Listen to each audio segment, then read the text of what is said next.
Om Shanti. Good morning. നമ്മളൊരു മുറിയിലേക്ക് പ്രവേശിക്കുമ്പോൾ ഇരുട്ടാണ് എങ്കിൽ സ്വിച്ച് ഇട്ടാൽ ലൈറ്റ് കത്തും, ഇരുട്ടില്ലാതാകും. ഇതേപോലെ നമ്മുടെ മനസ്സിൻ്റെ ഉള്ളിലൂടെ ഒഴുകിക്കൊണ്ടിരിക്കുന്ന ഓരോ ചിന്തകളും ഓരോ തോട്ട്സും ഒരു സ്വിച്ചാണ്.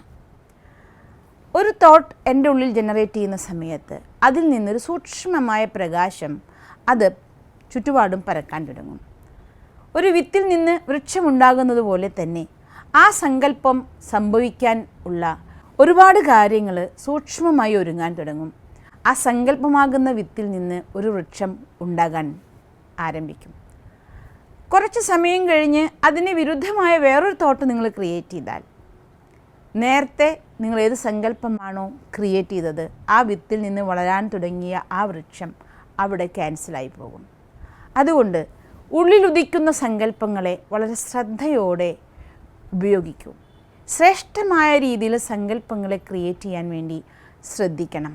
ആ സങ്കല്പം ഓരോന്നും ഓരോ വൃക്ഷവും അതിലൂടെ അനേകം ഫലങ്ങളും തരാനുള്ളതാണ് എന്ന സത്യത്തെ മനസ്സിലാക്കണം.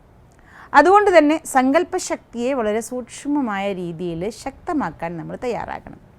അതിനൊന്നാമതായി ചെയ്യേണ്ട കാര്യം, നമ്മുടെ മനസ്സിൻ്റെ ഉള്ളിൽ വ്യർത്ഥവും നെഗറ്റീവായ വിചാരങ്ങളെ ഒഴിവാക്കണം. ഉള്ളിലെ സങ്കല്പത്തിനെ അത്രയും തീക്ഷ്ണമാക്കണം.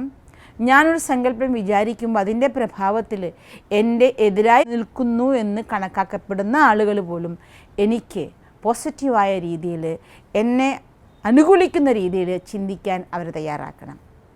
പറ്റുമെങ്കിൽ നിങ്ങളോട് ആർക്കൊക്കെ എതിർപ്പുണ്ടോ അവരെയൊക്കെ നിങ്ങൾ സഹായിക്കൂ. അവരത്ഭുതപ്പെട്ടുകൊണ്ട് തന്നെ അവർ നിങ്ങൾക്ക് വേണ്ടി സ്നേഹത്തോടെ ചിന്തിക്കാനും നിങ്ങൾക്ക് നേരെയുള്ള അവരുടെ ഭാവങ്ങളും അവരുടെ സങ്കല്പങ്ങളും പരിവർത്തനപ്പെടുത്തും. ഇനി മറ്റൊന്ന്, പ്രത്യക്ഷത്തിൽ വലിയ പ്രോബ്ലം ഒന്നും തോന്നുന്നില്ല.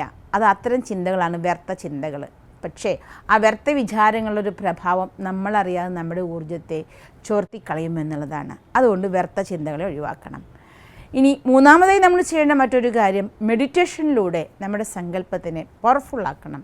ഒരു പവർഫുള്ളായ മെഡിറ്റേഷന് ശേഷം ശ്രേഷ്ഠമായ ഒരു ചിന്ത നിങ്ങൾ ക്രിയേറ്റ് ചെയ്താൽ ആ ചിന്ത ശക്തമായ രീതിയിൽ സംഭവിക്കാൻ തുടങ്ങും. നിങ്ങളുടെ ആഗ്രഹങ്ങൾ എന്താണോ അത് നടക്കാനും തുടങ്ങും. അതുകൊണ്ട് സങ്കല്പമാകുന്ന സ്വിച്ചിനെ ശ്രേഷ്ഠമായ രീതിയിൽ ശക്തിപ്പെടുത്തി ഉപയോഗിക്കൂ. ജീവിതത്തെ ആനന്ദദായകമാക്കൂ. ഓം ശാന്തി.